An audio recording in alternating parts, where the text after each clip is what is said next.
Bueno, ya sabemos que todo lo que en el abreviado no ponga la ley se acoge a lo que pone el ordinario, ¿vale? Y aquí ya estamos en el artículo 780 que habla de la preparación del juicio oral. Estamos en un abreviado. En el ordinario había una instrucción, una fase intermedia y el juicio oral. Aquí en el abreviado no. En el abreviado, digamos que está la instrucción y la fase intermedia la hace todavía el juez de instrucción. Cuando terminaba la instrucción en el ordinario, pasaban todo el archivo, toda la documentación a la audiencia provincial o la audiencia nacional y automáticamente daban a las partes de 3 a 10 días, primero al Ministerio Fiscal, luego a la parte acusadora y luego a la parte que se defiende. Y ahí ya estábamos en la audiencia provincial o la audiencia nacional, ¿vale? En este caso no. En este caso, bueno, y claro, y ahí en la audiencia nacional o provincial empezaba la fase intermedia, que es, se lo doy a las partes consecutivamente, de 3 a 10 días. Si estaban todos de acuerdo, se lo volvía a dar 5 días más a las partes, bueno, al Ministerio Fiscal, las partes acusadoras y a la defensa, para que luego en 5 días alegasen los hechos y luego ya los artículos de previo pronunciamiento, luego si se hacía un juicio, una vista sobre esos artículos y ya empezaba el juicio. Pero estaba ya toda la fase intermedia y el juicio oral en la audiencia, en el tribunal, ¿vale? Aquí no. Aquí, cuando el juez de instrucción en el abreviado dice ya he terminado de instruir, ya no tengo que averiguar nada más, automáticamente se lo da todo a las partes, pero de golpe. Así como en el ordinario daba de 3 a 5 días a uno, cuando terminaba el lag lo recogía, se lo pasaba al siguiente, de 3 a 10 días, terminaba, se lo pasaba al siguiente. No, aquí no. Aquí todos al mismo tiempo, porque ya hay fotocopiadora. Y a todos al mismo tiempo se les da un plazo de 10 días. 10 días. Y vamos a ello. El 780 te dice, si el juez de instrucción acordara que debe seguirse el trámite establecido en este capítulo, o sea, que debe seguirse la incoación de las diligencias previas, que es el abreviado, originales o mediante fotocopia, al Ministerio Fiscal, a las acusaciones personadas, para que en el plazo... Acusaciones personadas se refiere a las, digamos, a la acusación y la defensa, entiendo. Aquí no habla de la defensa, pone acusaciones personadas. Vale, pues nada, acusaciones personadas, Ministerio Fiscal y los acusadores. Para que en plazo de 10 días soliciten la apertura del juicio oral, formulando escrito de acusación, o el sobreseimiento de la causa, o la práctica de diligencias complementarias por si creen conveniente. O sea, el juez de instrucción, estamos en el abreviado, finaliza la instrucción y dice, vale, desde mi punto de vista ya ha terminado todo. Voy a pasarle todo al Ministerio Fiscal y a las partes acusadoras, las que estén allí, las personadas, para que en 10 días me presenten el escrito de calificaciones, el escrito de acusación o el sobreseimiento o la práctica de diligencias, o sea, más pruebas. Y en ese plazo de 10 días lo estudian todos al mismo tiempo. Y tienes ese plazo de 10 días para responder a eso. O a seguir adelante, o a sobreseer, o a pedir más diligencias, más pruebas. Todo esto pasa en el juzgado de instrucción, porque es el procedimiento abreviado, va mucho más rápido. Y ya, como os he comentado, esta fase de los escritos en el ordinario lo lleva el juzgado, el tribunal, la audiencia provincial o la audiencia nacional respectivamente, dependiendo. Y ahora en el artículo 781 nos dice que contiene el escrito de acusación una vez se abre para juicio oral, ¿vale? O sea, que ya no se sobresee y tal y cual, para cuando sí que se sigue adelante. Pues te dice la ley que determinará, según la pena, en primer lugar, a dónde va a ir el enjuiciamiento, si al juzgado de lo penal hasta 5 años o más de 5 años a la audiencia provincial, por ejemplo. Y ese escrito debe de contener la identificación del acusado. Claro, tiene que poner quién es el acusado, con nombres, apellidos o en este caso ya es el DNI y demás. La calificación del delito. O sea, claro, la calificación, cuántos años, que ha cometido, todo. El delito principal se mezcla, o sea, lo ponen junto también con el conexo, aunque dentro esté detallado separadamente y te ponga el delito principal es tal, tal, tal. Y los conexos pueden ser delitos o pueden ser delitos leves, pues se pondrá también en el escrito, junto con el delito principal. La cuantía de indemnizaciones, o sea, harán un cálculo estimativo del importe que hay que aboquinar después, en consecuencia con la catástrofe que hayas ocasionado. Personas civilmente responsables, o sea, si el encausado no puede pagar, si tiene algún aval o tiene propiedades o tiene un seguro de responsabilidad civil, pues eso, personas civilmente responsables. Y la propuesta de pruebas. En esta propuesta de pruebas tienes que determinar si los documentos y citaciones de peritos y testigos los va a tener que hacer la oficina judicial o los haces tú por tu cuenta. También se piden las pruebas preconstituidas, las anticipadas. Imagínate que uno de tus testigos sabes que se va a trabajar al extranjero durante un año. Necesitas que esté aquí y no va a poder estar, no va a venir y es uno de los principales, pues se pide la prueba preconstituida sobre ese testigo.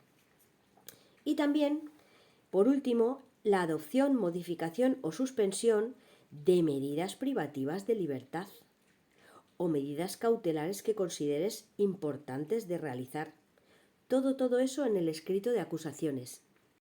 Ahora bien, imagínate que en el plazo de 10 días el Ministerio Fiscal no da abasto y no va a poder presentar el escrito de calificación.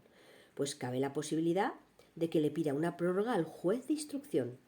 Y si éste se la concede, automáticamente será de 10 días como máximo de más.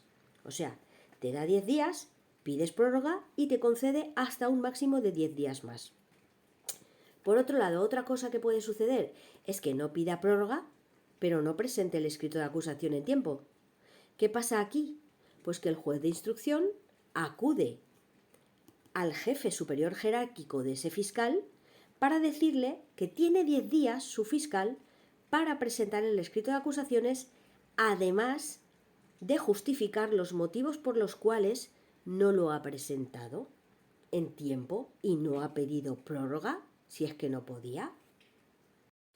Y bueno, el artículo 782 nos dice que existe una posibilidad en que tanto el Ministerio Fiscal como la parte acusadora soliciten sobreseimiento. ¿Aquí qué pasa? Pues que el juez no tiene más remedio que acordarlo. Pero dejar, al mismo tiempo de que lo tiene que acordar porque no tiene otra, tiene que dejar sin efecto la prisión y las demás medidas cautelares acordadas. Ojo, se queda la víctima bastante indefensa si es que hizo algo. Excepto una opción que es cuando, por ejemplo, el acusado surge que no se habían dado cuenta hasta llegar aquí de que se trataba de un menor de edad penal. O sea, menor de 14 años. No se le puede juzgar, no se le puede hacer nada, porque no ha cumplido los 14 aún. Entonces, ¿qué pasa? Que no tienen más remedio que sobreseer la causa penal, pero no la civil. Así que se continúa por la parte correspondiente civil. Y la causa va, pues claro, solo para la responsabilidad civil contra sus padres o, claro, los que estén a cargo de él. Y si no tienen dinero, pues las propiedades de los padres o de los que están a cargo de él. Es que no hay otra. Ten en cuenta que al sobreseer se queda sin efecto tanto la prisión como las medidas cautelares como todo. Se va de rositas a la calle. Puede volver a hacer algo, y tanto que puede hacerlo. Pero la ley está así, menor de edad penal, libre albedrío. Lo normal es que si el juez ve causa para ir a juicio, lo comente y el fiscal presente el escrito de acusaciones. Pero imagínate que el fiscal no lo tiene claro y cree que la persona es inocente y no quiere que se le juzgue, quiere sobreseer porque lo tiene muy claro.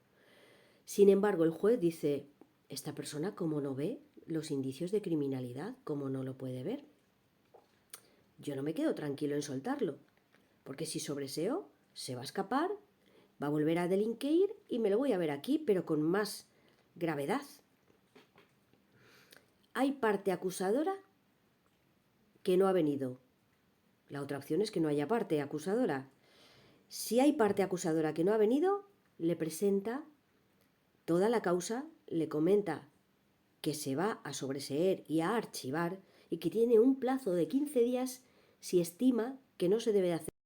Y la parte acusadora, que recibe la información del juez diciéndole que va a sobreseer el caso, como víctima que es, si considera de que no es correcto, tiene un plazo de 15 días para personarse en la causa y alegar lo que corresponda. Y entonces ya tiene el juez esa opción para poder ir a juicio, aunque el Ministerio Fiscal le haya dicho que no. Ahora bien, no hay parte acusadora, solo está el fiscal. ¿Qué hago?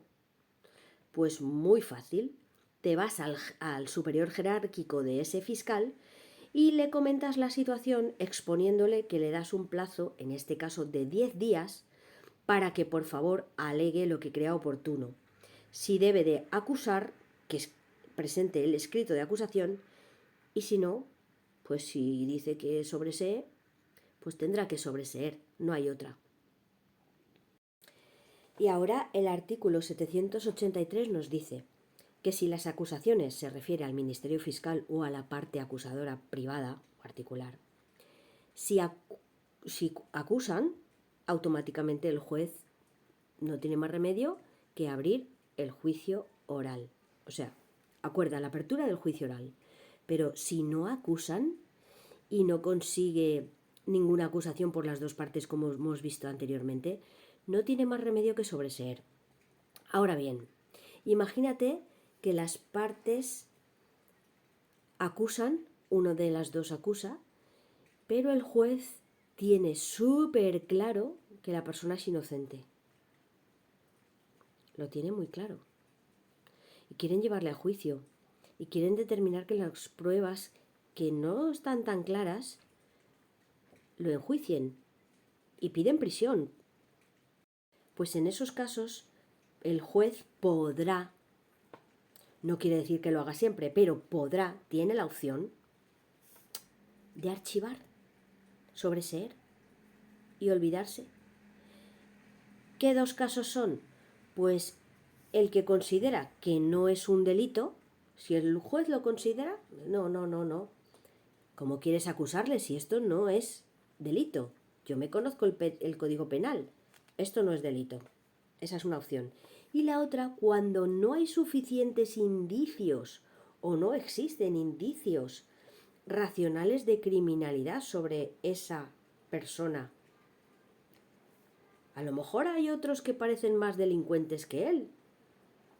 Si el juez considera de que no existen indicios suficientes de criminalidad sobre esa persona o considera de que no es delito, tiene la opción de sobreseer. Lo archiva y sobresee. Ahora, si ha sobreseído el juez y va en contra de alguna de las partes, ¿qué hará esa parte? Presentar recurso. ¿A quién? Al superior. Estamos en un abreviado. Puedes presentar directamente ya el de apelación. ¿Sobresees? Pues espérate, voy a decírselo a tu jefe. También existe la posibilidad de que sean varios acusados, ya no solo el Ministerio Fiscal y un acusado, si a lo mejor está el Ministerio Fiscal y 3 o 4 acusados. Pero uno de ellos, de los acusados, quiere sobreseer. Bueno, pues cuando se dicte la apertura del juicio oral, el LAG avisa al que ha sobreseído de la parte acusadora para comunicarle que se va a proceder a la apertura del juicio oral y que él, como se ha sobreseído y no se va a sobreseer la causa, tiene el plazo de 3 días para presentar escrito de acusación. Si no lo presenta, consideran que renuncia a la causa. Y llegados a este punto en el que ya estamos en la apertura del juicio oral, ¿qué hace el juez de instrucción todavía? No se lo ha pasado aún al tribunal. Estamos en un abreviado, todo esto lo hace el juez de instrucción rapidito, rapidito. Bueno, pues ¿qué hace? Resolver sobre la adopción, modificación o suspensión de todas las medidas cautelares. Claro, imagínate que ahora de 5 personas que habían delincuentes se han quedado solamente 2. Los demás se les ha hecho un sobreseimiento porque eran inocentes. Pues si habían medidas cautelares sobre ellos, las quita. O sea que regulariza todo y lo pone todo al día en orden. Y hay que tener en cuenta, así recopilando, que después de que las partes hayan acusado, es cuando el juez pone el auto de apertura del juicio oral, ¿vale? Y en ese auto va todo esto que estamos comentando expuesto, todo paso por paso, hasta llegar al tema de las medidas cautelares de si prisión provisional, etcétera, ¿vale? Y una vez ha llegado ahí, también en este auto ya pone el órgano competente para el conocimiento y fallo de la causa. O sea, ¿quién tiene que enjuiciar? Si el juzgado de lo penal o la audiencia provincial, por ejemplo. Ahora bien, contra el auto que acuerde la apertura de juicio oral no cabe recurso, ninguno. Solamente cabe recurso llegados a este punto contra todo lo relativo a la situación personal del acusado, o sea, si está en prisión o en libertad provisional con fianza, si hay que ponerle o quitarle la fianza o aumentarla o dejar tal, todo lo relacionado con la situación personal de la persona, llegados a este punto, como ahí el juez ya lo va a dejar por escrito, cabe recurso contra esa carpetita. Pero contra la apertura del juicio oral no cabe recurso alguno, se abre y vamos adelante con el juicio.